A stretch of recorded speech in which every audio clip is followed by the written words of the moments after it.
Well, hi there, friends and neighbors. It's me, Adam. If you're like me, actually, if you're like most of the people I know, you're just getting back from a convention. Which convention? I have no idea because there were so many of them over the last weekend that at this point, it doesn't really matter. We're all in this sort of like convention limbo. And as a result, everybody I talk to is just a little bit off. We're all just trying to making this up as we go along. Speaking of making this up as we go along, this week I normally have a full view of what's going on behind the scenes. For some reason, I'm not, so I'm completely at the whim of whoever is pushing buttons. So here's what I'm going to do: we're doing a pre-show banter. We're talking about what's happening inside of the show. We're talking about what's happening inside the comic shops. We're talking about what's happening at the conventions, like everything. We're talking about comics this week.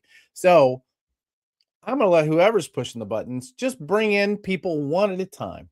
And we're going to introduce them and we're going to talk to them because I have zero control. And I'm okay with that. Look at that, it's Megan. It's Megan, everybody. Oh, more Megan, less Adam. I love that. This is great. This is like live show roulette. It's a blind bag for people.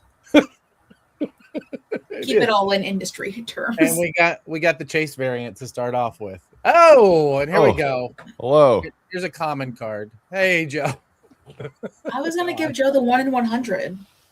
That's more accurate. Thank you, Megan. You're welcome. I will say, not at a convention this weekend. Still managed to get con crud. So, still there in spirit. It's like the bonus. It's the bonus that you didn't even have to do the travel for. Congratulations. Yeah. There you go. Oh, Gabe. When did you the oversized variant, as you would like to call me? Never going to live that down, pal. I'm telling you. I did not call you anything that you seem to think I did. I very intentionally did not, actually. Yeah, I'm so excited to hear about your C2E2 experience. My goodness, we haven't talked. I know, man. I got home and went immediately quiet. I could not handle it. I had to actually do my best to not talk yesterday. It was incredible. I was worn out, mostly because I can't even push buttons to say Dirk Manning's conversation. You know what? This is all roulette. Just jump in there. Let's go. There you go. Here, I'm gonna bring our special guest in too. Oh, excellent! Hey, Adriano! how's it going? Hey, everybody! It's Adriano of Pesto Comics. You're having a good week. Yes. Right? Yeah, it was stressful up until this morning. Now it's a great week. Excellent. Well, we're gonna let's leave that for later in the show. Make people show up for your segment. What you guys all know what the rundown is. What happened in comics that we're not talking about today? What's the what are the big pieces that you took away from the conventions that just happened? Anybody? Or was that the only one in this crew? Actually, Brian and I both were at C2E2, but the rest of you kind of stayed home, right? Yeah, there were a lot of Comic Cons this weekend. Yeah, really. Everyone could tell me they're at a con, and I thought they're all at the same con, but they were at like 3 or 4 different cons. It was like you guys C2E2, Kansas City Planet Con or whatever, and then WonderCon. And PAX East, if you're a gamer. And PAX East. Oh wow. Which was last weekend, wasn't it? Wasn't it the weekend of Toronto Comic Con? No, they were posting stuff from this weekend. So you had just overwhelming amounts of decisions to make of where you wanted to spend your money and what fandoms to support. That's a packed weekend, yeah. Our pal Rico was in Lexington at LexCon, which is another. that was also this weekend. Wow. Growing show as well. Yeah, I don't know. Just the whole live event space is so busy right now. I cannot imagine trying. How do you find a weekend that something isn't happening, right? I think it's just going to go later and earlier in the calendar. It has to be. Yeah, dude. I totally get that. Adriano, what do you do when you know that the FOC, because you've been on the road pretty solidly. Yep. For the last little bit, making sure that you get those numbers up. Good on you. We're going to talk quite a bit about that. But what do you do during the weekend where numbers are in? You don't have to go out. You don't have to do any more visits.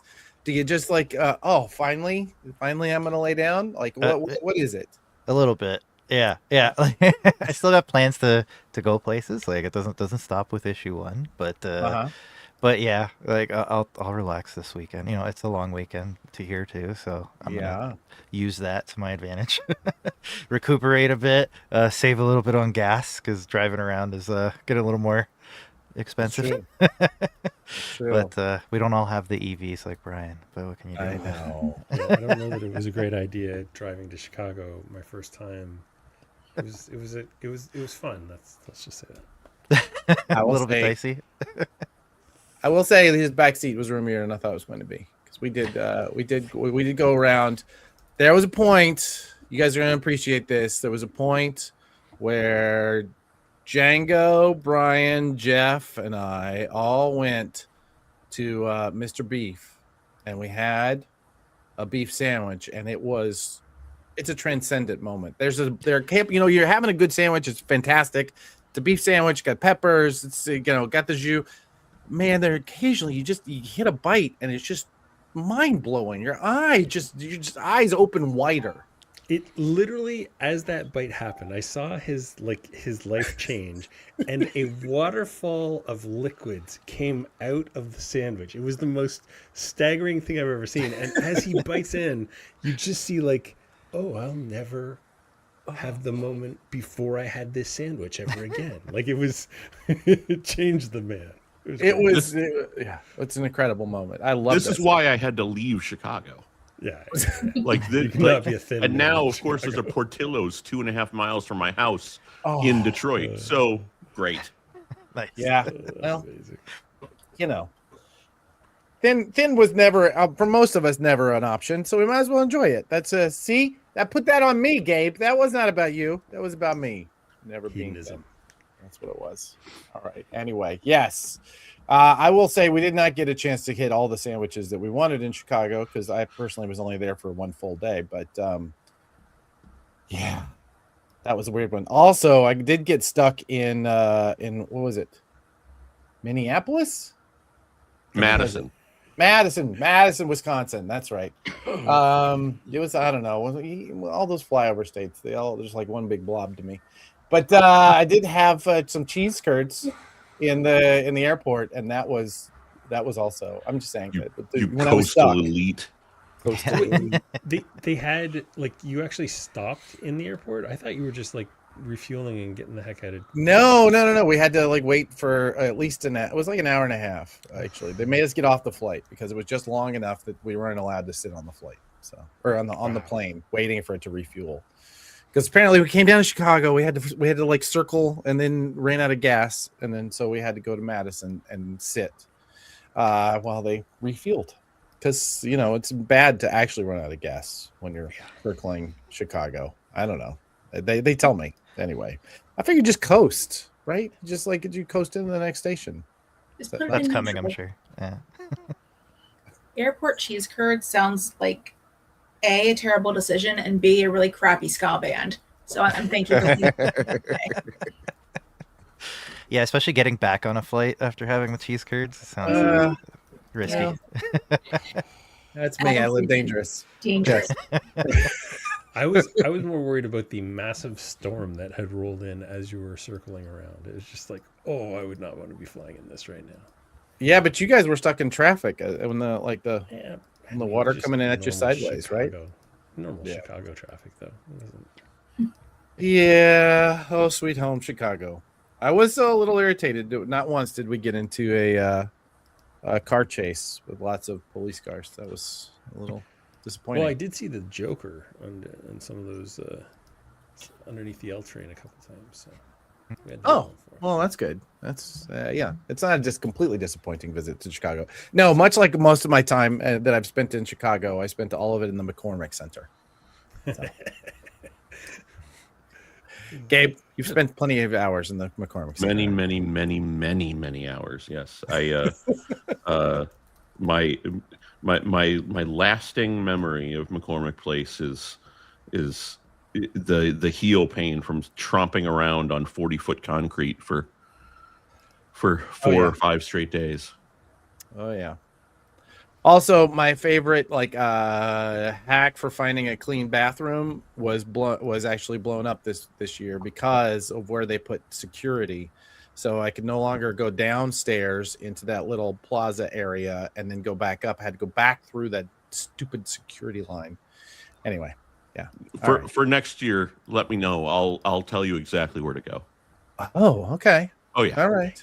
Oh yeah. I know where all the quiet bathrooms are in the Javits Center. Right? So There's a secret second floor to the show floor itself, where you can go up a set of stairs on the far right side, and there's 2 bathrooms up there that are immaculate all weekend long. Nobody knows about them. What? If you're attending ALA, remember it's Gabe at Comics the Magazine for the bathroom. I will only charge you for a quarter-page ad in issue number 4. So it's well worth the investment. We haven't even said anything about Comics the Magazine. Nothing. What are we doing? Oh, that's a good point. We didn't even put tomorrow. it into Right there. Yeah, tomorrow. Number 2. It's out. And that's no April Fools. Oh. Hey, how are my levels now? Am I better? Oh, now you're too loud. Yeah, now you're loud. Tell me when I'm at the right level. Dial them down. Tell me how are my levels now? You're am I still better? a little hot, a little bit. Little hot, bringing her down. This is what happens when you show up for the pre-show banter, friends. How's that? Better? Better. I would say, Okay, let's get aggressive with it. That would be okay. You got it. All right, good. I'll do it. Yes, number 2 in shops tomorrow. If you have it, you should. What am I looking at there, Gabe? That was Headlopper. That was Rico's interview with the Headlopper creative team. Nice. That's right. We got Dollar Bin Kings coming. Mm-hmm. Yeah. That's a new one. That's kind of a semi-regular column. Tim Seeley and Tony Fleece talking about dollar bin stuff. We're gonna have them in on a regular basis. Learn how to draw some blood spatter this month. What do you think? Evan Mellon. Mm-hmm. Yeah, that was awesome. I really like that. And I don't want to show it actually, but Chew, people who were like, "Oh, the first one's just an ad." Keep reading. Keep going. Exactly. Now you see where that. Yeah, keep going. Now you see how that goes to. Yeah, Mad Chocolate Comics tells me there's a secret variant. How's that? Is there a secret variant? Secret what? I haven't even heard anything. I am unfamiliar with secrets. That's a rumor. Hey, retailers, if you really want to know all the secrets, we'll see you on Thursday. Ooh, that's what they call a tease in the industry. That's a tease. All right. Speaking of, I think we're going to light this candle, so I'm going to kick everyone out. Thank you so much for joining us for the pre-show. We'll see you soon. Bye. Bye, buddy. Bye. That's me. I'm the buddy. We're about to hit it. The button is being hit. I'm just going to stand here, stare at you. It's just you and me now.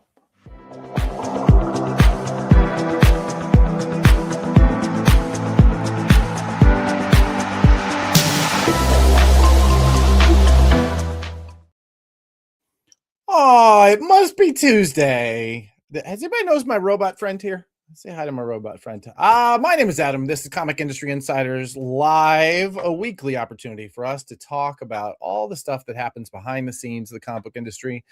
We bring in some insiders. We talk about the things that are on your mind if you may have a business or career in comics. And we even introduce you some new faces, which I think we're going to do this week. So let's get into it. I have a partner. I have a co-host. I have a man who actually is running the whole goddamn show this week. Can I say goddamn? You know what? This week, fuck it. I'm cursing early. Ladies and gentlemen, Mr. Brian Garside. Like cats are sleeping with dogs. There's no rules. What's going on? You're just swearing. You're dropping F-bombs. What? There's no What is happening? No rules, Brian.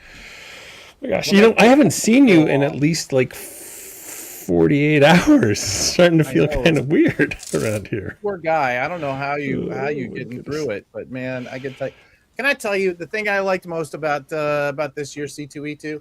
It's hanging out with you guys. You and Django and Jeff. You're some of my favorites. Oh, yeah, it was fun. Yeah, there was some good old fashions had. There was some beers drank. There was an emergency trip to a little taco place on Saturday night when Django, Jeff, and I realized, wait, these beers are hitting way too fast. I will say when I allowed the folks, because I've been doing this is my third year of doing this party at Goblin Market, and the first 2 years I went and bought the beers, and they said, you know what, we're going to do it. And so I said, okay. They're much stronger now. They do much stronger, like a higher strength beer at the Goblin Market. They're But you know what we did? We got out of there without any Malorts. Yes. I can't believe we survived without a Malort. I don't know. Did. Anyway, that was a fun party. It was a really good time. I was happy to see Dirk and his crew there. It was a good one. Yeah. Yeah, it was really good. Well, let us talk about this show this week, because this is a show that is probably at least 6 months in the making. I know that I bought this URL darn near a year ago. So this is the episode where we finally unveil comic previews. The next big thing in comics. Does she have a name? She does, Opal. Opal. Which actually stands for, I don't know. I can't remember right now, but we'll talk about it later. So that is super exciting. I have to find my screen that actually has the slides on, because it's disappeared somewhere. That's gonna be fun. You know what? I'm just noticing thanks for noticing. Mad Prophet Comics is actually our good friend Tommy Donovan. I'll keep that in mind. All right, excellent. Well, congrats. Oh, look, he's got a podcast. Nice. Oh, right on. Nice work, Tommy. We'll have to send us some info, and we'll hype it on the show. All right, this week, it's baseball season, spring training, so that's why the rundown. Yeah, that's right. Running down. So we're gonna start off some hard-hitting headlines, which will include our E2 recap. Then we're gonna talk about the next big thing in comics. We're gonna do our comic Prana bestseller list.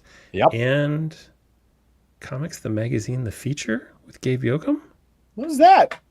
I don't remember that rundown. I think I just invented that earlier today. All right. Gabe, I hope you're in the green room, because I can't see if you are, and I hope you're ready to talk about this, because apparently it's happening. I think we'll use this time to talk a little bit about the retailer. That's right. We're going to talk about that. I think past me just had better ideas than present me does. So let's just move along. Hey, Gabe, let's pop you in here for a second. Let's go, Gabe. You're in the rundown. What's happening? So what are you doing on, what is that? Is that Friday? Thursday. What Yes, are you sir. doing Thursday? 3 p.m. Eastern Time, 12 noon Pacific Time. If you are a comic book retailer, we'd love to take just a little bit of your time to find out what you think of the book. What do you think of the magazine, right? Now, by Thursday, you'll have 2 issues in your hands. You'll have gotten feedback from 2 issues, hopefully, from your customers. We're really interested to hear some anecdotal data, right? We want to hear, what do they think? What do they like? Yeah. Don't they like? If anything, most people will probably love the entire thing from beginning to end, in my humble opinion. But if they don't, tell us. Because, the cool thing about making something is that we can decide to change it. So we want to know. We want to know what you liked, what you didn't like, what we should change, what we should always keep forever and never touch. If there are things that you're noticing, especially potentially with issue number 2, that you're confused by or that you're excited about, we'd love to hear about that. And if you want more of that or less of that or the same amount of that, it's really a chance for you to talk to us and us to listen to you. And then, we'll give you a little bit of an inside scoop about what's coming next, what we have planned, ideas that we've got percolating behind our duodenum. And that's a part of the brain, right? I'm pretty sure. You know, we're Luckily we're past 8 minutes, so I think it's okay either way. I don't know, whatever. We're you know, it's a slap happy sort of day around here. I'm wherever it is. So everyone, let me know what the duodenum is. I want you to click on your phone over there, and that will take you right to Gabe's registration page where you can register to see this thing on Thursday, April 2nd, the day after April Fool's. So you know it's true. At 3 p.m. Eastern, that's 12 p.m. Pacific, and you should all show up. Not too many of you, though, because last time I had to increase the size of the room. I'm hoping not to do that again, but if I have to, I have to. It's as they say in the business, a good problem to have. Yeah, that's right. Indeed. Still a problem, Gabe. We're really excited about what's happening. We're really excited about what we were able to put together for issue number 2. We would love your feedback, and to really just talk about what you liked and didn't like, and what's to come. I think that's the most fun part, is what's about to happen. I don't know if I speak for the entirety of the group, Adam, and maybe you can step in here, but I'm getting more and more excited the further along we go, because it feels like this is a thing that's both wanted and needed, and people are excited about on top of everything else. And so I'd love to get some real actionable feedback from retailers on Thursday.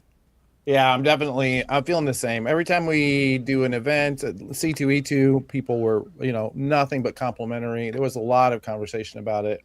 It was wonderful. And I can tell you that bundled deep inside of this event that we're going to be doing is a secret. And deep inside of this bundled into this show that we're going to do here. Oh, hey, well, we got you, Gabe. Oh, yeah. Talk to us about classifieds. We've got some in issue number 2. We've got a whole lot more in issue number 3. This thing seems to be growing traction as we go. It really is. And I keep coming back to it because it was just, you hit the nail so squarely on the head on this one, Adam, that it's one that I'm going to take and run with for the rest of my life. Classifieds are what social media was before social media existed.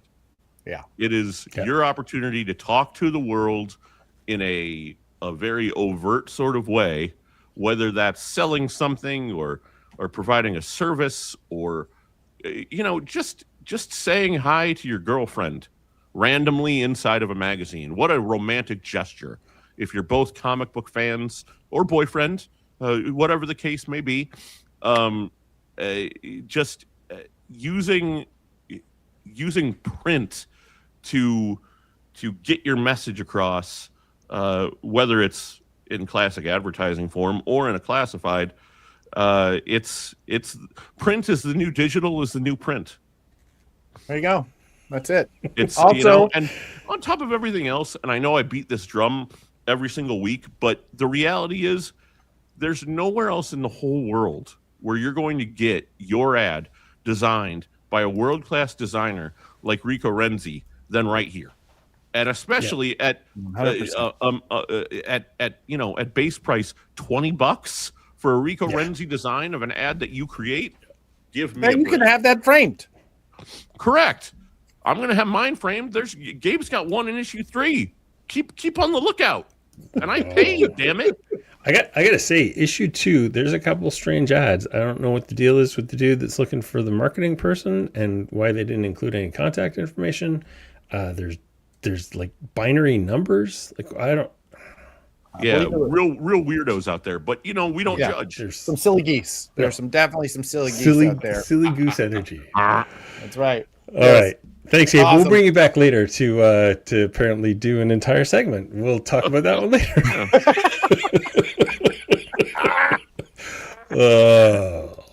Punch drop. All right. Still spring chaining. These headlines are gone. See what I did there? Yeah. Let's talk a little bit about C2E2. Oh man, that was fun. I was there. A couple panels. Yeah, I did 2 panels. One was on. Let's see if I can remember them. One was on the past, present, and future of comics distribution, and we talked quite a bit about that. And I will say that I think we revealed some stuff that even our panelists didn't realize about the history of comics distribution. I'm going to keep teasing it because I think we should do a virtual version of that at some point coming up. Right? Yeah. Steph, if you're in the audience, let's get that on the schedule. I think that'd be great. Yeah. I really enjoyed like the history stuff. And I think, like you said, you brought up a bunch of stuff that a lot of us didn't even realize. Oh yeah. And kind of the roots of distribution and it was ironic because we're in Chicago and how tied the roots of comic distribution is to organized crime, which was pretty cool. I mean, it makes a lot of sense when you look at the way they were distributed, when you understand the mechanics of how distribution worked, both in the newsstand market and like in the aftermarket. It happened as a result of that. It makes complete sense. Also, the way that our government used to handle working with printers, like just gave so much room for corruption. And I think in many ways, I don't think that there is a comics market without that weird organized crime and corruption. Like they really were incentivized to make some weird shit, and the weird shit is what's led to where we are today. It's really, really incredible story. And I'm looking forward to talking about it. And then we did another panel with I did one with Dirk Manning, who is in the audience. Hi, Dirk. And I was supposed to, for some reason I was having trouble with my laptop doing any of the decks. Couldn't figure it out. I still haven't quite figured it out. Ever since there was this OS change, I feel like an old man. And my laptop, it does not seem to speak my language anymore. Anyway, couldn't get the deck running. So Dirk and I just basically went through every little the stumbling blocks that creators have in producing comics, in publishing comics, and just distributing comics and selling comics and building an audience. We went through all of them and, gave a kind of a roadmap for where the quicksand is and where the stumbling blocks are for everybody. And that turned out really great. So I'm personally looking forward to, if you were in the audience and you recorded it and you said you were going to send me a recording, I haven't seen it yet. So please do send it. Okay. That was it. I didn't actually get it recorded. And the guy who said he was going to show up and record it forgot.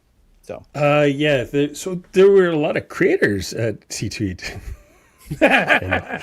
because ironically I was in Artist Alley with Django and we were hanging out and checking out all the artists, and at some point I looked at my watch and I said we should go see Dirk, and I realized Dirk wasn't there, and I went, oh no, I was supposed to be at a panel 40 minutes ago.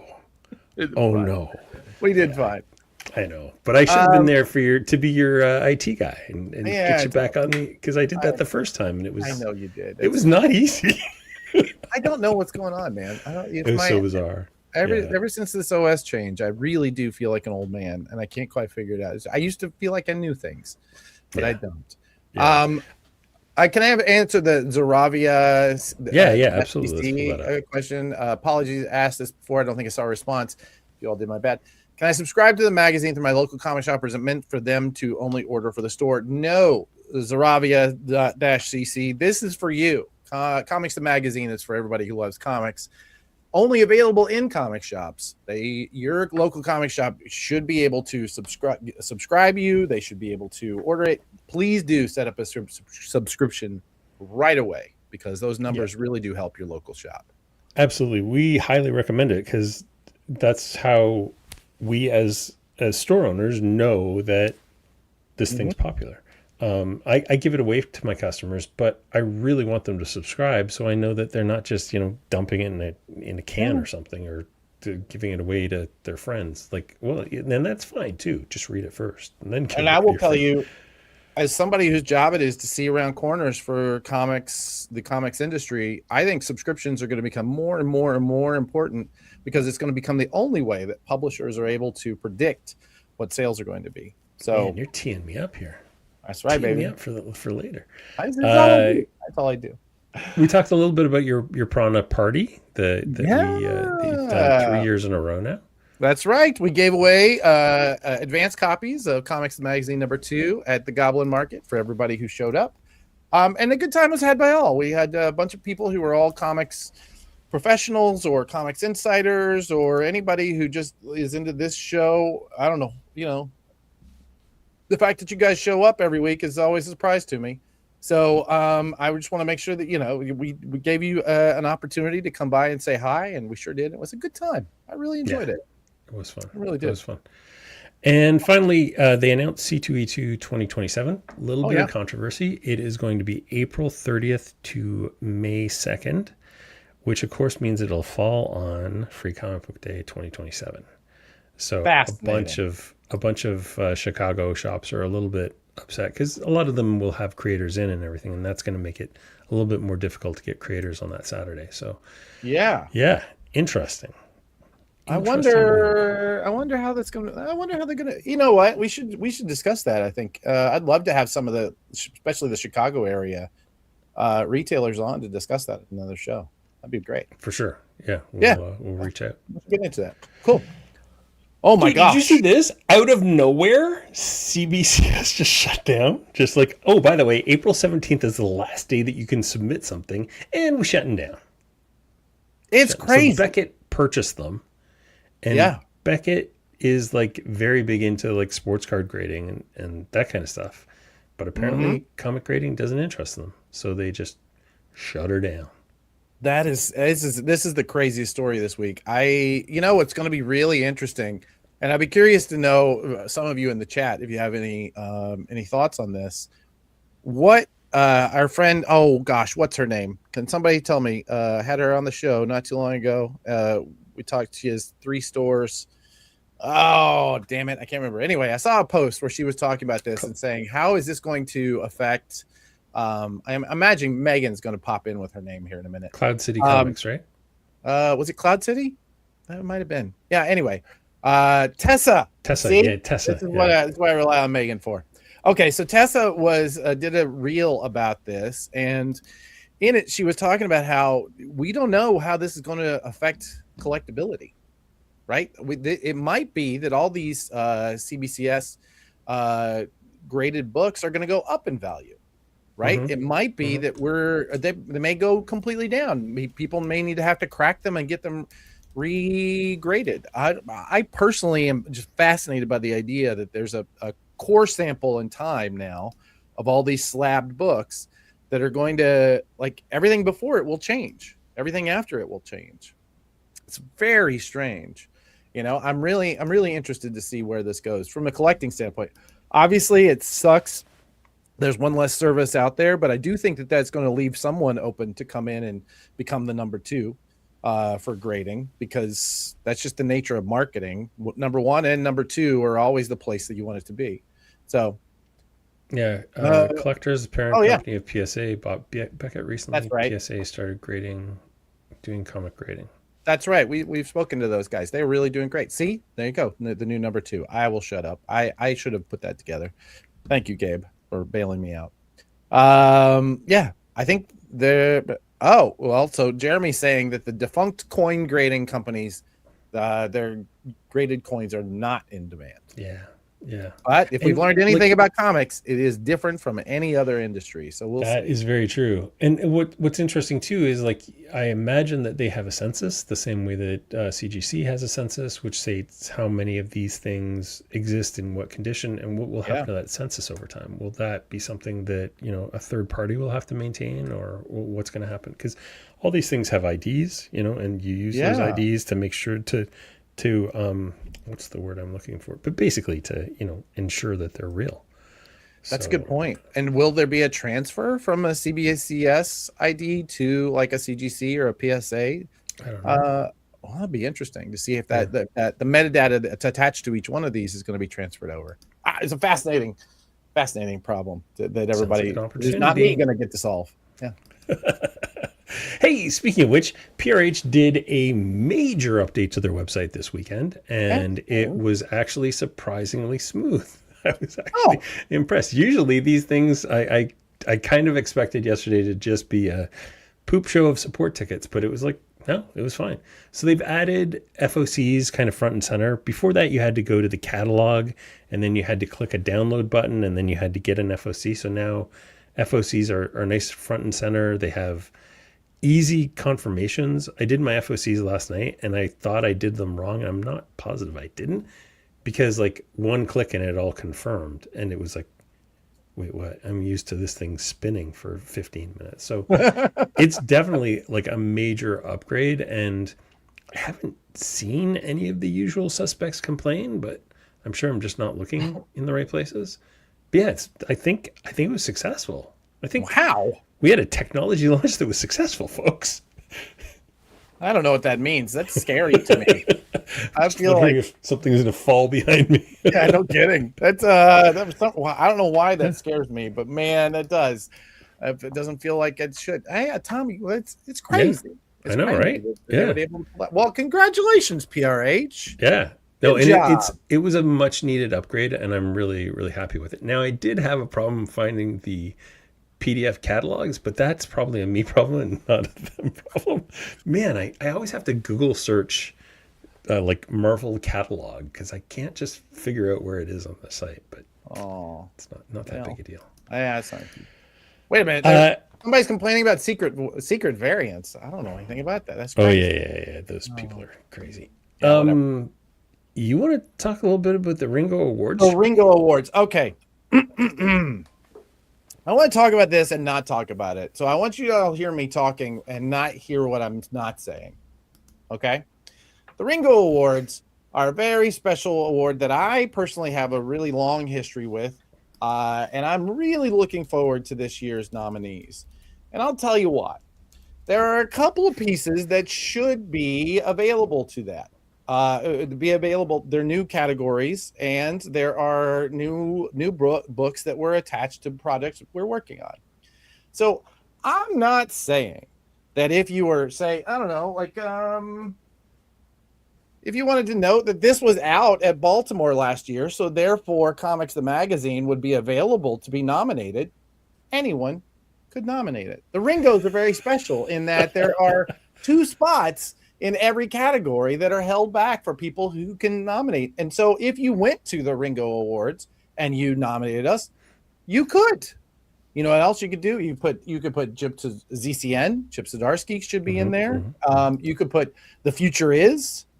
You could put Rico Renzi in every single category because he is multi-talented. You could, you know what we should do, Brian? We should put together a ballot, a suggested ballot, so people know who to vote for. I think that's what we're going to do. That's a great idea. I think this week, if you are signed up for the Prana DM newsletter, you're going to get a suggestion list of everything that you could vote for if you were supporting us. I want to note that this thing we're doing right now, we do for free. It's not ad revenue. There's no ad revenue. We don't make you pay for it. We don't hide it behind a paywall. We do a lot of this stuff for free. The newsletter we do for free. Maybe one of the ways you could pay us back would be like, I don't know, nominating us. Maybe if you wanted to. I'm not saying you should, but you could. I know I will. There you go. That's what I had to say about that. And look at this list of judges. Finer list of judges you've never seen in your life. This is we have a fantastic retailer at Phantom. Colleen Doran is just a legend, right? We got a Choi in there. We got our favorite, one of our favorite brand reps at the Universal, my old pal Bill Morrison. By the way, incredibly talented Bill Morrison, who may or may not have put penises into the Little Mermaid poster at one point. Anyway, Bill Morrison's also Mad, right? Like Mad. He does Mad. He also did all of those Simpsons, all the Bongo comics. He did all those Simpsons books. There's that really incredible poster that has every Simpsons character on it. He did that because he had the stomach flu one weekend and just sat down and did. Yeah, it's incredible. Anyway, yes, I'm in love with this panel of judges, and I hope that they understand the volume with which I hope people will nominate the things that I love. There you go. Yeah, that's a really great and so incredibly diverse, like not just people, but creatively. Just like, what a great creative group of people. That's so exciting. I know. Put Chang and Colleen Doran are incredible. I mean, Xander has become one of our favorites working for Universal. Sarati, I mean, the Phantom Comics, I get to know Sarati at Comic Pro this year. Same. They are fantastic. Yeah. Obviously, Bill Morrison's a legend. What a good... anyway, I'm happy that we're going to see them. We also do sponsor a table at the Ringos every year at Baltimore, and you should too, because it's a great place to get in front of people, because the whole industry is there. So yes, sounds good. The Ringo Awards, Awesome. maybe or maybe not. You should be, you should be nominating Comics the Magazine. Just nominate it, please. Thank you. Okay. Hey, let's talk about a Prana success story. A Prana Publisher success story. Prana Publishers is still, we've been talking about it for so long, but it is still very new. In fact, Pesto Comics was only our, fourth, if you count Comics the Magazine. Our first small publisher to come in with very little experience in the direct market. Let's just bring Adriano up, because I want to discuss something that just happened. Are you still in the back room there, Adriano? Come on up if you are. 1 second. Ryan has the control of the buttons. I have no control this week. Hello. There he is. I'm here. Hey. I'm a little horrified by the screen grab there. Got me nice. I know. I wanted to grab. So there's a story behind this. We were just all so impressed by your hustle, and like this thing that you posted yesterday, which was so great because it really did. Like, FOC is such a weird term.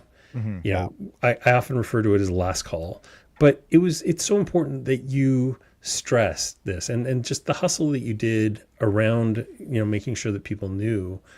It was really respectable. So yeah, that's why I know it wasn't great. I took 15 screen grabs, and that was like the one that had the right amount of words, and also because I was getting like and of. So yeah, I've looked worse. It's all good. We've done a long form podcast with Adriano. We did a short form last week here on this show with Adriano. So we wanted to bring him back because what we saw today with those FOC numbers was truly remarkable for a first time, not just a first issue, but a first time publisher inside of our market today, right now, today. I mean, the number would not be impressive outside of comics, but inside of comics, you not ratcheted yourself up into like seriously middle of the pack for your first book in the direct market. Incredible. Yeah, I'm still like coming down from it. It's absolutely wild. Like I'm so happy. Yeah. So can I say the number? Do you mind if I say Go for it? Yeah, say it. Because I'm proud of this. Adriano here, really our first small publisher to come in for Prana Publishers, was able to, on his first single issue, get FOC orders of just under 5,000 copies, which is incredible for this marketplace. That's phenomenal. Adriano, when you think about that, you look back on the last few weeks, talk about, for those, because we do have publishers in the chat usually, and many people who watch this after. Can you talk about what it is that you did as a first-time publisher that got you in front of everybody and got them to place these kinds of orders? Yeah, a lot of it's hustle. Like it's I hate the term, right? Like the hustle bro thing, but there's a truth to it. I was incessant, I was being annoying about it. I was going everywhere I could, right? Like physically and on social media. Like I had daily posts talking about everything comics, right? Like not just my stuff, but just trying to draw people in. Be like, this is a place where we talk about comics, and always keeping it positive as well. Because the easy thing to do would have been like, this is why Marvel sucks. This is why DC sucks. Which I like comics. I want them to be healthy. It's good. Yeah. Right. I'm going to talk about the things I like. So that's primarily the avenue I was taking with socials, but also, peppering in like, by the way, FOC is coming. And then to Brian's point, what is an FOC? For those of you who don't know what the heck that is, because, I've had like family and friends and stuff saying, hey, you've got comics out there. How do I get them? And then prior to this, I was only on Kickstarter. So that was an ordeal to explain. So I'm like, if I try to then explain to them, yes, you have to order the book a month before you actually get it in your hands, right? So it's like, let's just like pretend that somebody who's never seen a comic book before is somehow finding me and walk them through the process without being, without being mean about it or without being negative or anything. Just saying, you're new here, welcome. This is how it works, right? And this is why it's important, and that's the key thing too. And really getting into a little more of the behind the scenes and stuff. Anybody who watches this show, they understand how comics works, but most people don't. Most people don't understand why a first issue is so much more important than a second issue, right? That it doesn't grow over time. It tends to go the other way. So starting big is critical, which again, very happy to see that that's happening with this book. But yeah, it was a lot of education on that end. But then the other end, the in-person thing I was hinting towards, was I have been driving all over. I'm from Toronto, driving all over Southern Ontario. I had a vacation in Las Vegas, did it there too, just because I was there, and made a point to visit some shops in Las Vegas as well, and was dropping off in the background here, you can see, oh, wrong hand, that poster. And I had these like little trading card things I was handing out, and with all the dates on them, so people know when the next issue's coming and all that. I didn't get any of those when you saw me in Toronto. What's going on? I had them in my pocket. There's no way. That's so funny. We were too busy chatting. Yeah. Awesome. It was a busy day, but I can't believe I didn't hand them to you. But nonetheless, yeah. So just making sure that people had goodies, and then also for the people that wouldn't make it to, because they're not in Southern Ontario, I'm not going to be able to drive there. I was mailing these same things out to anyone who wanted them, right? So I had a big list of retailers. I targeted them. Anybody who asked for them, made sure I sent it to them as well. I'm sure there's people I missed. If you want stuff, let me know. I'll send you stuff. But really just trying to make it as easy as possible for people to pick up the book, right? I could keep talking if you want to. No, I'll keep going. I think you did incredible. I love how many stops did you make, by the way? How many visits do you think? I think it was about 25 stops so far, and I still have some on the list. Like, I'm not stopping with issue 1. Like, this is going to continue. Maybe I'll slow down a bit.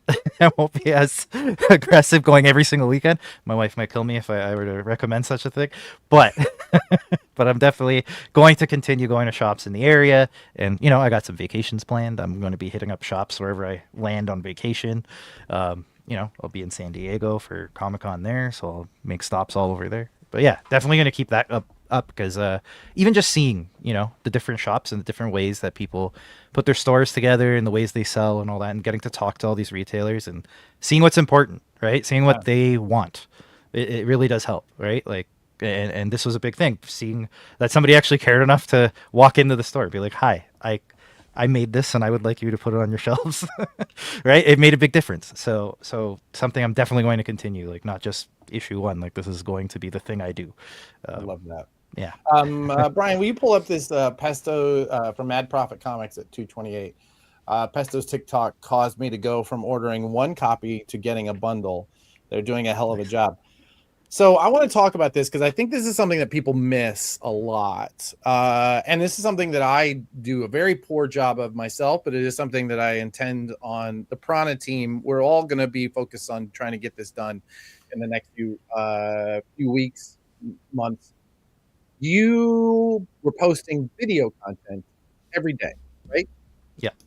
Once a day, twice a day? I mean, is it you have a cadence? Like, how do you set up?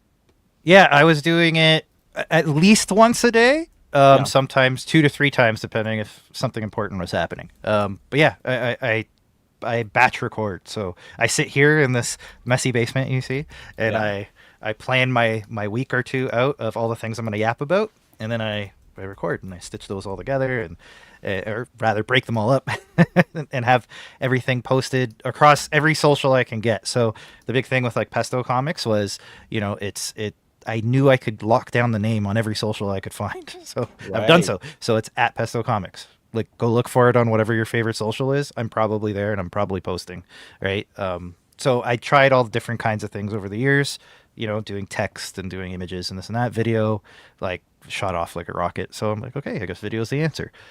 So just, everyday videos. And that, again, something I'm continuing throughout. Same thing with the tour I've been doing. Like, that was a big part of the videos. I go to every shop and I let them know. I'm like, hey, like, I'm not just here to tell you to buy my books. I'm here to show off your shop and bring people to your store, right? Like, I'm not doing this just to sell my book. I want people to walk into comic shops and buy comics, right? Like, your success is my success and vice versa, right? So I really wanted to make that point every time I went in there, and really that's also helps with a lot of the buy-in because they see it. Like, it's not just me saying, buy my book, okay, now I've forgotten about you now that you've put in your order. It's like, no, I want people to go to these shops, right? And even though I can't be a patron to all of them, I want to make sure that other people are coming to these shops. So yeah, that's a part of the video series that I'm doing as well. yeah, it's just been a lot of outreach and that kind of thing. And then the one thing that I always found when I walked into a shop, well, two things. In the way that this was structured, one was the bundle. So for issue 1, again, making it very easy for them to stock shelves with the books, right? So we did a 10 for 10 bundle, right? 10 issues, $10, just so that issue 1 is very accessible and very easy for people to get.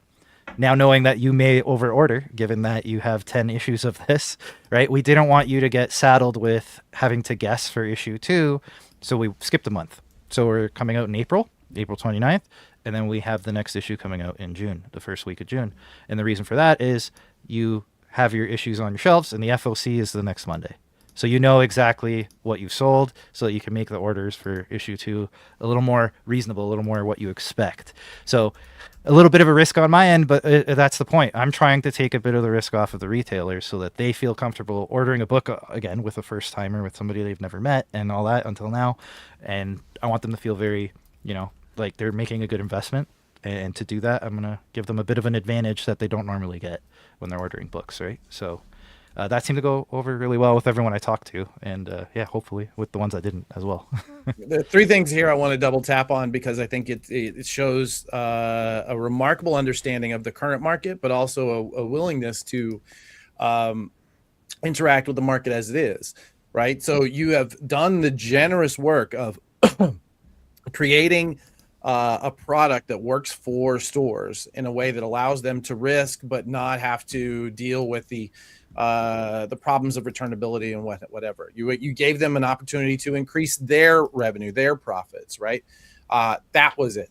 You leaned into video posting, which the reason for video posting is that because of this day and age of the algorithm deciding what people are going to see, it's no longer how many followers you have. It's how are you getting in front of the people who are interested in comics? And there's so much going on inside of comics, TikTok and reels and that sort of thing that anytime somebody looks at comics, they're fed more about comics, and you've gotten there, and you've talked about local comic shops, and you've talked about focusing on and approaching and generously promoting them. I love that. And the idea that you did this even 2 or 3 times a day. You don't have to worry about overwhelming people in this day and age with social posts because they're just going to be served up the ones that they are going to want to interact with. I'm completely in awe. You did an incredible job, Adriana. Thank you.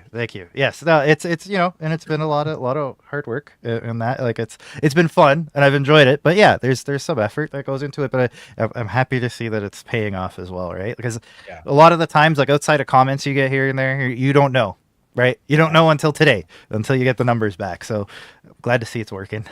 Like I said, I don't plan on stopping. It's not like the work is done now. Now it's like this is working. Now I got to double down on it. I got to figure out how I keep this going and make it go even stronger, right? So, yeah, it's a good day. It's a good day, but the first of many to come for sure. I keep saying that the thing I'm learning this year is how much more exhausting having a success is than having a failure. Because a failure, you just know, all right, I'm gonna go move on to the next thing. Yeah. Yes, you gotta like triple down, and it's Anyway, yeah, a great problem to have, though. Yeah. Yeah. Well, welcome aboard. I'm so glad that we have you in the Prana Publishers line, and you are setting an excellent example for those who come after you. So, please thank you so much. Yes, awesome. I really do appreciate it. I appreciate all the help you guys have given me as well, because this has been, a dream come true. Amazing stuff. Well deserved, sir. Well deserved. Thank you. Awesome. All right. That right there is a good Canadian boy. I could hear all the boots. I can't hear them myself, but man, there were a lot of boots there. Extra U's in all of his words. That's all. I love it. Hey, speaking of loving things. Oh, yeah. I want to introduce you to a girl. Oh, yay! Yeah. I'm so glad we get to talk about this. You've been working so hard on this, and I'm so impressed at what you built. I cannot wait for you to show it off. So let's go. Let's stop. Yeah, waiting. You know what? It's so cool because it's a lot of work. It's been a long time coming. It's the thing that I always wanted to be in the world. And like my team, like Mike, who has done amazing work, just even the last 15 minutes to tweak things and make it better. Craig, who's out there helping me market this thing and making things happen. Taras, who's helped get us to where we are. Natalia, who built kind of the first version of it and made it, possible. Everybody has been a huge help. I can't forget Max, who's out there like on the data front lines, fixing things constantly. So yeah, I was looking at kind of the way things were. We had previewsworld.com, which has always driven me crazy because like the ads, I don't understand why a comic website that was for retailers needed all this ad crap on it. So like that's one of the things I really, really don't ever want to see on anything I own. Ads should be contextual if they exist at all. This always bothered me. Before we move on, can we talk about, so, hopefully there are folks in our audience who love comics, love the comics industry, but it's entirely possible they have not, Previews World has been down for something like a year at this point. So like there are many people who probably have never interacted with Previews World. Yeah. So this was the fan-facing section of Diamond Comics Distribution. It was their way of promoting the books that are in the catalog to fans. And when it died, there was a moment of fear in everybody because a lot of shops came to rely on this as a sales tool. And you were, I remember having very serious conversations with you, like saying, should I try and buy it? It was because it was such an essential part of our industry that seeing it go away was just incredible. Yeah, we had a pretty interesting conversation about a year ago at Comics Pro, I want to say. Yeah. When I said like I don't know what the full ramifications will be, but if this goes away, I fear that we're going to lose something essential. Yeah. So I did look into it a little bit, but man, it was just such a cluster. And it was just, at some point I was just going to be buying a URL because the servers were all so interconnected and everything. It just didn't make sense. So we already had the data. We just needed to buy a better URL and spin it up. So, the other thing is there was never really a ton of data on the actual customer facing side. Like you never had a UPC code. You didn't have visual series codes. Like you could get from one item to the other, but it was really isolated and very, very minimal at best. League of Comic Geeks does a pretty decent job. They've got quite a bit of kind of information here, but still, first of all, the big problem I find with them is that their data is crowdsourced. Right. And I know they do bring in some other stuff, but a lot of it's inaccurate. So we rely only on official sources. We don't make up our own data.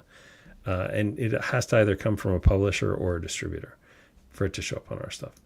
So, the same kind of thing here through comic previews looks just a little bit different and has a little more context to it. And really, we've built the thing to focus on discovery. Because I think comic discovery in 2026 is the hardest thing.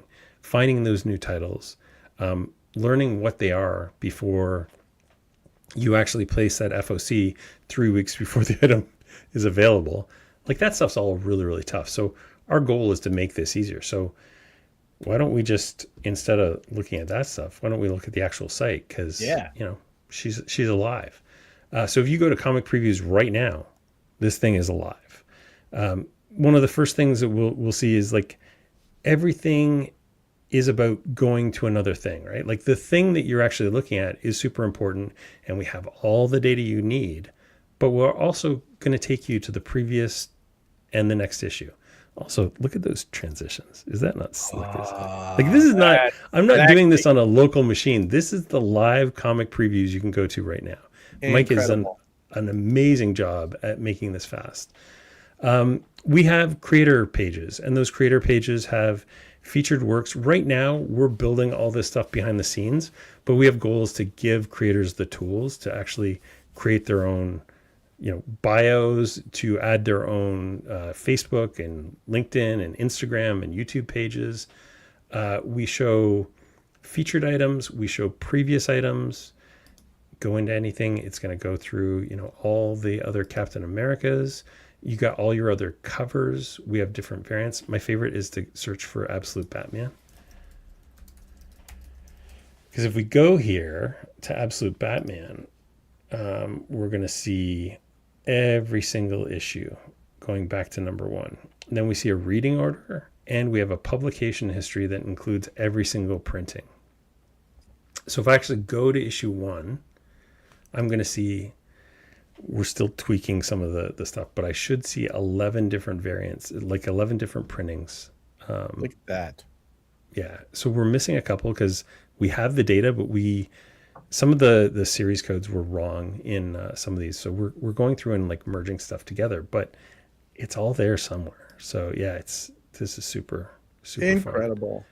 fun. Incredible. So how do you see, carry on. I'll do your tour. Let's go. Let's pull up. Oh yeah, a let's look at publisher. Prana. Let's pull up Prana Publishing. Oh, look at that. So another goal is we're going to give publisher tools so that you guys can actually add your own information about your publisher and also be able to see stuff. But yeah, all your things are here. Things on last call. Yeah. Yeah. Turtles. Look at those turtles. Look at those turtles. Oh, yeah. Incredible. So yeah, this guy is live and ready to be used. Fantastic. Wow. Seriously. I will say that this is the tool that we've been needing, right? The tool that we've been needing that we can, as marketers, we can use to communicate to the fans, to the marketplace, to retailers. How do you, as a marketer, I see it, but talk to me about how, let's start with fans, right? How will fans be interacting with this? Yeah, so right now it's a discovery tool. It's not really, our next phases are going to be pull list. And so we're going to have pull lists that are directly tied to Managed Comics, but our goal is also have pull lists that are just standalone. So if you just want to create a pull list and you don't actually have, an account with Managed Comics, there's no reason why you can't still have a pull list and create a printed list that you can take into your people. I've got plans with a certain magazine that I'd like to add like a page here that is spotlighted every month. We'll see how that goes. Yeah. So yeah, fans really should be able to interact with this. And at the very least, like from a retailer perspective, every single distributor code will be here. So if you're looking for something and you just want a quick way to find that thing, just search it. So you can search by UPC code, you can search by a title, by a creator. Let's say I want to see what, Oh yeah, the last old Joseph Keating. I know that guy. Find all the Joseph Keating stuff. So if there's a creator I want to go deep on, I can just pull that person up. Incredible. So yeah, I think as fans, it's going to really help with that discovery process. We've got a couple other plans kind of in the hopper for like embedding things and stuff like that. This is your monthly catalog. So every month when we do a new catalog, and I've just got to do the April for June one. This is basically everything that is in the March for May catalog. We're adding like a bunch of filters. So there's all these filters here. We'll be adding those all throughout the site. We just didn't want to potentially take down the site when we're about to go live. So Mike has that all in QA right now. We're just going to pop it up. Sure. Yeah. So yeah, this is my baby. This congratulations. Been a joy. Thanks, man. Yeah. You've been really working hard on this behind the scenes, and it's been all that hard work does show. I'm looking forward to everyone being able to interact with this. As a marketer, what I see is if I really want, like in so many ways in the past, we've been able to say, I hate to say it, most marketers have been saying things like buy from Amazon or go to the comic shop locator service. This, you could just send somebody to the site and say, exactly, use this to order from your local comic shop, right? Yeah. It gives that straight, that straight view of the actual item. That's incredible. And we're going to have integration with the Managed Comics shops. So you'll have a list of all the Managed Comic shops that are available. At some point, this should work for both versions of Managed Comics. And honestly, I haven't officially announced this yet, but why not now? Officially, both versions of Managed Comics will become one later this year. So there's going to be one Managed Comics. Don't care what platform you're on, you just go to Managed Comics. But yeah, this is like the linchpin that's kind of tying everything together for sure. As publishers, Megan actually asks, how can publishers get their older information on there if it was, say, removed from Previews World? Is there a path for updating that kind of data in there? Yeah, so we currently have everything from 2009 onwards in our database. Not all of it is going to be surfaced right now, just because we're going through and cleaning a bunch of stuff as we can actually see it. For example, I merged 3 different Chip Zdarsky's earlier today, and it takes me seconds to do it. But it's like when you see the data and you actually can interact with it, then you change things. Like we've got ZCN has 2 or 3 different series codes, because remember at some point Chip actually added the final 5. Yeah. So we've got to merge the earlier series to get it together, but it's like it's so fast, and our back end is like so super powerful now that this is super fun. And Tommy's asking, do you have a date for Managed Comics integration? And talk about integrating to other POS systems. Yeah, so this is going to be a front end that will work with anything that uses Managed Comics right now. I've talked to another vendor that I'm hoping we can integrate with them so that they don't have to build a front end, because our front end is going to be better than anybody's. It's the thing I'm most passionate about. Date for Managed Comics, I don't exactly. Once Mike and I have a chance to breathe, because this has been a pretty big sprint this last little while, we'll figure out exactly what that looks like and get a date for that. Because we're going to start out with Oryx, and then we'll move into the Shopify version. So Oryx is our non-Shopify version, which works with RMH, Lightspeed, and it will work with a bunch of other and we're also, if you just want to use it as standalone, you can use it as standalone without any sort of POS system, for sure. It's almost as though you're building sort of a wheel, right? A wheel of data that goes out to other, Interesting. It is like the center of a wheel. Spokes, kind of. It's got spokes that go out to other pieces. Yeah. Interesting. Interesting. Yeah. So coming soon, we'll have creator profiles. There's a whole ton of upgrades for our series that we're working on. Site embeds, so the ability for you to embed a new release calendar or an FOC calendar onto your website, just like you used to be able to do with Previews World. I know that's a huge thing a lot of people miss in the industry, so we're going to make that available. Calendar controls, so instead of just looking this week and next week, if you want to go back in time and look at a FOC from 6 weeks ago, or you want to go forward in time and see new releases from 5 weeks from now, the ability to do that kind of thing. Of course, pull lists, and then just so much more. I love this. This is wonderful. This is the tool we've been needing for a while.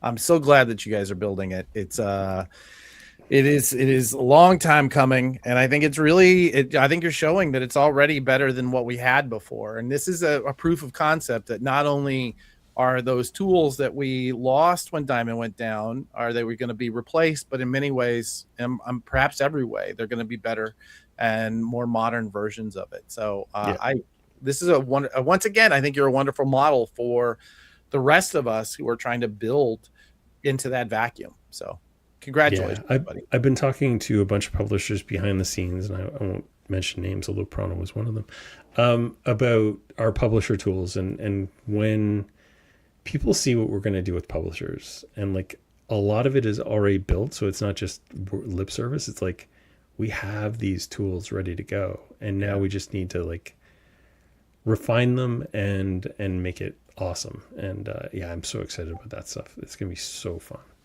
Excellent. Thank you so much, buddy. I really appreciate you giving us that tour. I can't wait to see it as we go. And if you want to be on the lists, there's a wait list right there. So we've got this wait list, although it's becoming more of an insider list. So we sent out our first email this week, and I just had this idea to write it like it's a secret mission. So we're going to start sending out secret missions, which could be go find this thing on the website and tell us what it is. Some of these might be help us understand what we're missing. And some of them are going to be just tell this to the world. Adriano, share your Pesto Comics page with the world, because we've got these things here, and I think it'd be great to start getting this stuff out, getting more visibility. And this is where, once you start getting audience reaction, that's where you actually learn and figure out how to make things better. And that's what we're all about, is making things awesome.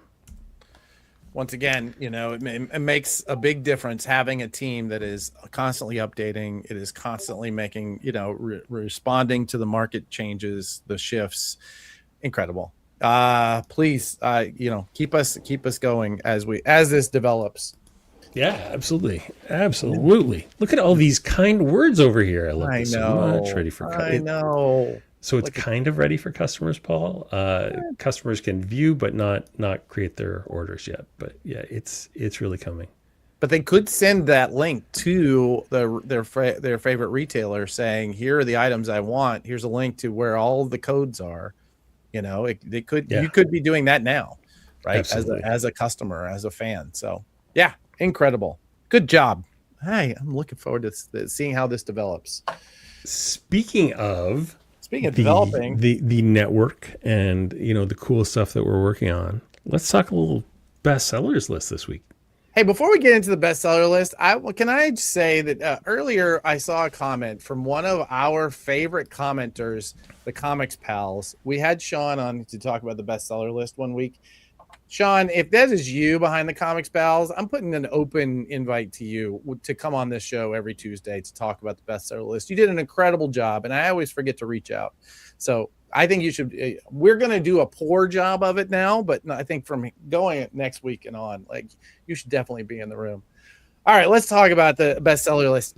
One of the things that happens as a result of having all of these services that are allowing stores to better manage their data and to understand where their sales are, one of the byproducts of this is that we finally have a coalition of people contributing bestseller list data.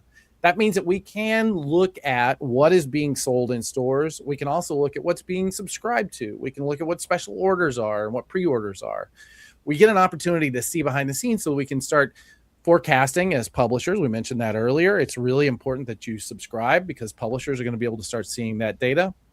But more specifically, we can see who's really selling in the comic shops, not just what volume is being pushed in through incentives. And I'm sorry, Adriano, even bundles, you really need to be able to be selling in the comic shops, right?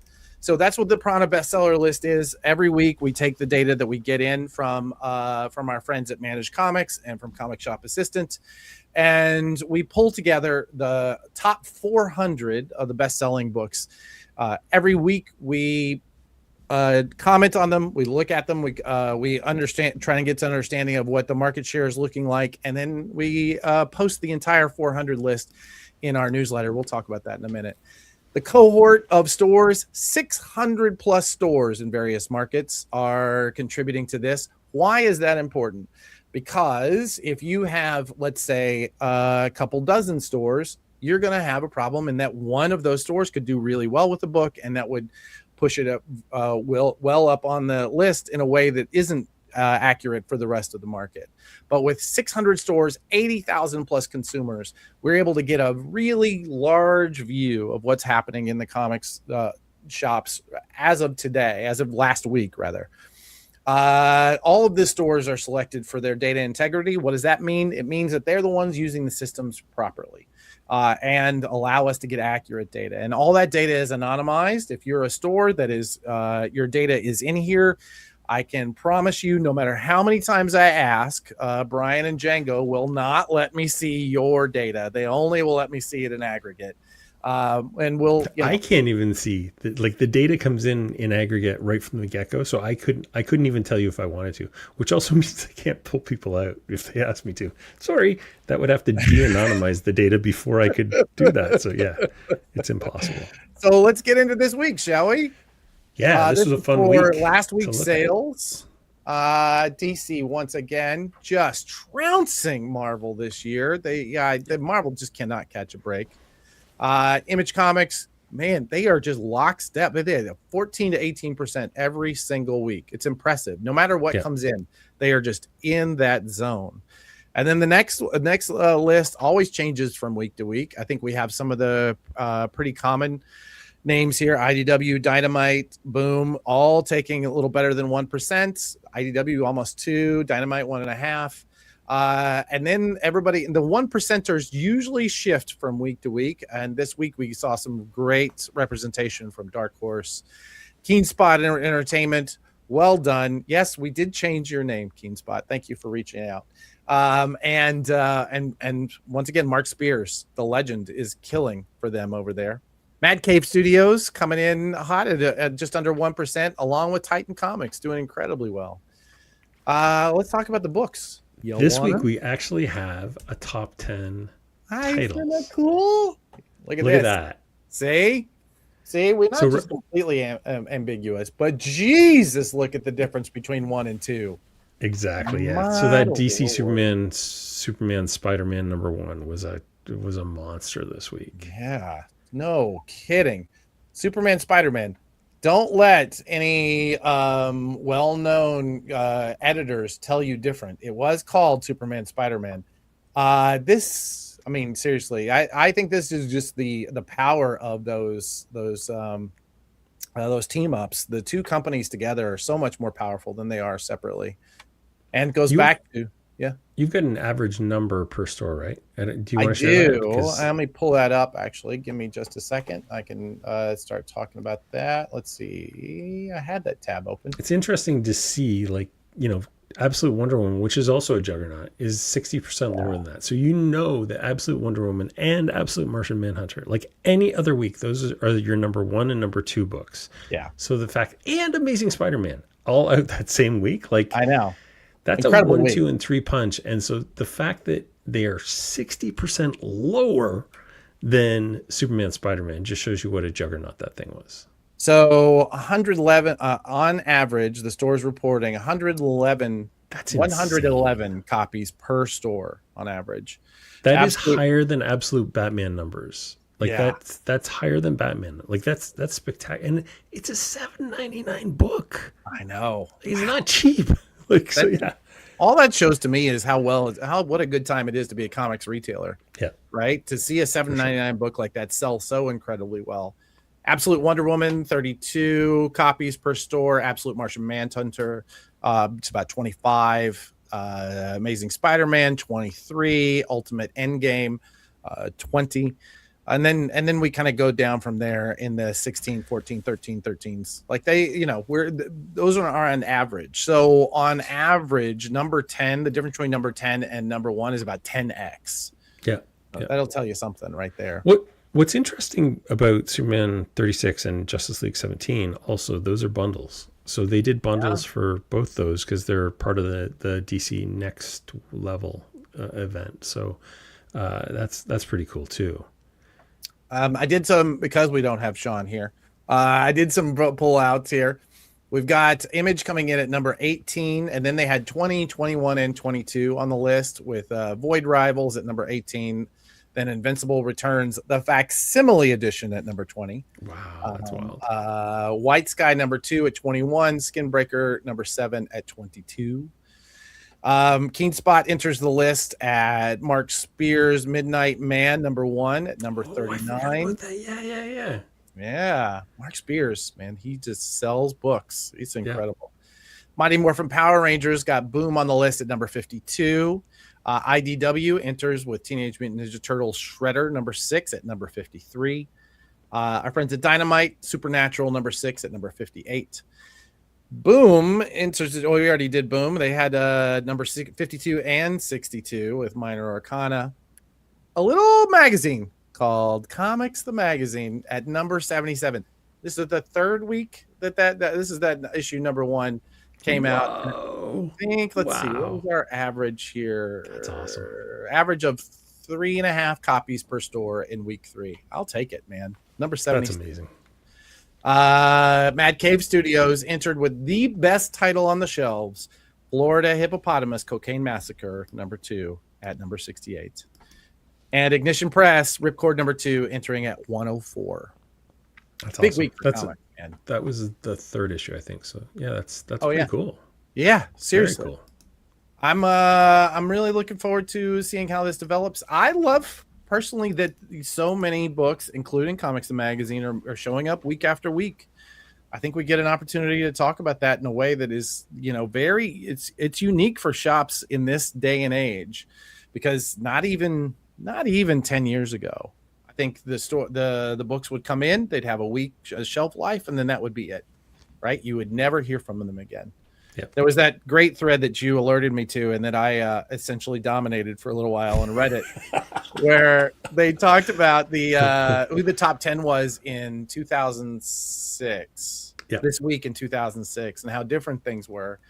And what I loved about it was the average number, the title, the estimated sales on the top 10 were all in the 100,000 range, and we know for certain that they're closer to 200, 300,000. Superman, Spider-Man, that has to have been in the, it got to be like scaring the hell out of 500,000, if not closer to 1 million copies. Yeah. That's an incredible number for the average. Yeah, well, I mean, if we know what Wonder Woman is, and we know that this is 3 times higher, we're looking at easily 400,000 copies. Easily. Probably closer to 500,000. And at a $7.99 price point. Like, incredible. That is a massive price point compared to where we would have been in 2006. Like, I know. Comics were what? Like three, I think Infinite Crisis, which was number 1, was probably a $2.99 book, maybe a $3.99 at most. And they did 225,000 copies. Yeah, that was a fun little. I knew you'd enjoy that. Of course, I kind of sabotaged you, and you weren't able to pack, but that's all right. Yeah.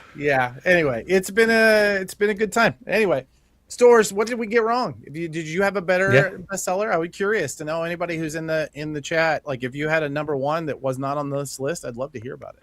So yeah. And Adam, they say that information wants to be free, and I disagree. I think information should cost you the cost of your email address. So if people want to get the top 400 comic sales every week, how do they do it? Well, all they got to do is go to pranadm.com or pull out your phone. Just scan the little QR code. Just give us a little scan there.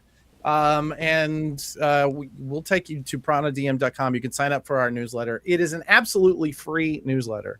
So yes, data should be free. This much data is free. So please go ahead and sign up. We also do a weekly, it's a newsletter that we put in everything, all the big stories that we think you're going to be interested in that week. We talk about Prana publishers. We talk about our clients.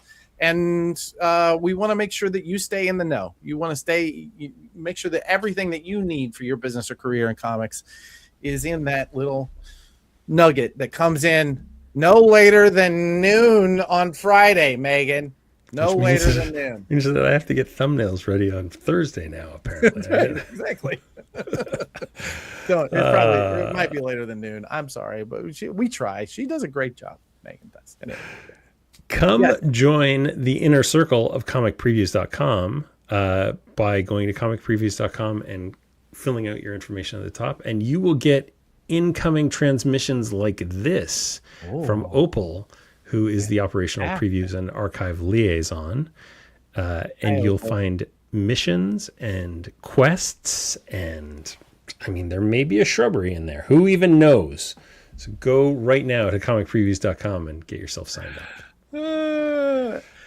You know what we didn't do? You know what is going to be on FOC on next week that we didn't talk about? We are so bad at this. This is why I wanted to have Gabe in. Hey, Gabe, remember that part at the beginning where I said we were going to have Gabe back? There we go. Gabe, talk to us about FOC next week. Sorry. You get an FOC? It's next Monday. Issue 3 is on the way. By this time next week, we'll know what the issue 3 number is. Yes. And look, if you're a retailer that's thinking to yourself, I really should jump on this Comics the Magazine bandwagon, I'm not going to be that guy. But if you were to head over to, say, Bleeding Cool right now, there might be information that will be helpful to you as you try to make decisions about how many of issue 3 to order or ongoingly, right? Like just how many you should order every month of Comics the Magazine, because we care about you, the retailer. Yeah. But anyway, are you implying there's an final article? order cutoff, or as Brian likes to call it, last call on the Turtles. Look at that Eastman layered cover that has never seen the light of day, and now Rico gets to play with it too. It's unbelievable. I'm going to get the art framed and put on my wall. It's so good. It's so good. Yeah. So this cover, by the way, if you haven't been watching, we talk about this probably more because we're so dang proud of this one. This was a piece of art that Kevin Eastman found in his basement that Peter Laird did way back when Peter Laird still drew things. An original Peter Laird piece that Kevin then went in and inked, and then they handed to us, and Rico colored and did his incredible design work. And it's an Eastman Laird Renzi. There you go. We're on the cover of issue 3. A one of one, if you will. Yeah, one of one. There was a website we could go to look at that. Oh, look at that. Oh, there is. Look at that. Oh, look at it. Just wait till we do the reveal on that issue 4 cover. That one's gonna be. Yeah, this is the one that's gonna break the internet, isn't it? Oh yeah, you're gonna love this one. This is a good time. The hits, they keep on coming, and as I look, there was a lot of talk about conventions today. Yeah. And as I look at my wrist, it seems like we're only 3 months away from a very big convention that Comics the Magazine hasn't really touched yet because we're new. I don't know what's going to happen, but when I do know, I'll let you know. We'll probably talk about it here quite a bit. Probably. It's almost as if we have a platform for this sort of thing. Oh, yes. Goodness, fellas. Goodness. Listen, retailers in the room, I know we are a shenaniganers from way back. We love a good shenanigan. Everyone loves a good shenanigan. We love some silly goose energy, and I cannot promise that we're ever going to stop loving silly goose energy. But I can promise you, if you're a comics retailer, and most of you are in the chat who I've seen are either retailers or publishers, I can tell you that the one thing that I personally am most proud of in this issue, in every single issue, is this order form at the end of every Comics the Magazine that talks about every piece that we discussed, everything that was advertised. Hello, advertisers. Everything that was mentioned in a piece. If you are a fan of comics, hopefully you'll be picking up Comics the Magazine. You should be subscribing. If you're a retailer, we do hope that you stay with us through issue 4 and on, because our goal here is to make your job easier. So there you go. That's the real pitch. Let me do a quick callback. I want to go back to Zaravia CC earlier, who said, I've apologized if I asked this before. If you all did, can I subscribe? Yes, subscribe to this magazine. Put it on your pull list. That is the best signal that you can give your retailer that you want this, that this is important to you. Go smash that pull button right now. And while you're at it, grab your phone. Yeah. Take that QR code. Get on the mailing list. Absolutely. And get yourself some Comics the Magazine every month. It's great. The first week of the month is going to be your favorite week every month for the rest of your life. And I can promise you, as we move forward, that silly goose energy that Adam was telling you about, it's not just for the retailers. Just wait. It's coming for you, the reader, as well. That's absolutely. You might even say that there's some secrets that are already sprinkled. Secrets? Bundled in, if you will. Bundled secrets? I don't think you can do that, Adam. I don't think that's legal, and you're going to get in trouble from retailers. Thanks, Gabe. Domo arigato. Adam, I want to talk to you about something. Oh, okay. So, am I in trouble?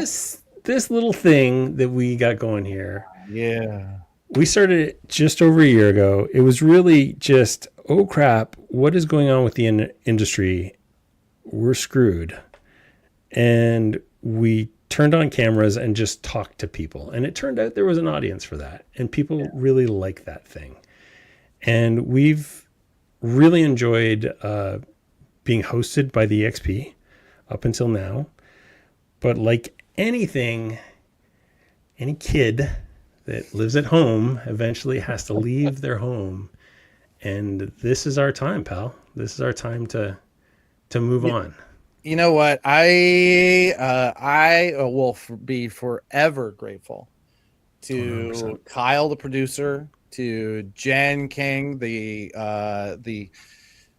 mom to us all, to Nick Barucci, who has been keeping the experience going just because he wants to give to comics. And I think we have been inspired by their goals, right? The reasons that they show up every single day they show up for the experience, and they show up for comics fans. We've been inspired by that. What they have done for us, we will be forever grateful for. We do have some plans for this show and for some other programs that mean we need a bigger boat. And so this time next week, you are going to start seeing I'm sure the leaky boat that we're going to start with, but we're going to be building our own boat. So if you are not already, please go to either Manage Comics or Prana DMS on YouTube. Hit the subscribe button, hit the alert button. We will be back here at Tuesday at 2 p.m. For the foreseeable future, until Brian and I grow hair and we're no longer allowed to do this because we're not bald anymore. Please, looking at appliances, buddy. You better be careful on that one. Seriously, Kyle, Jen, Nick, yeah.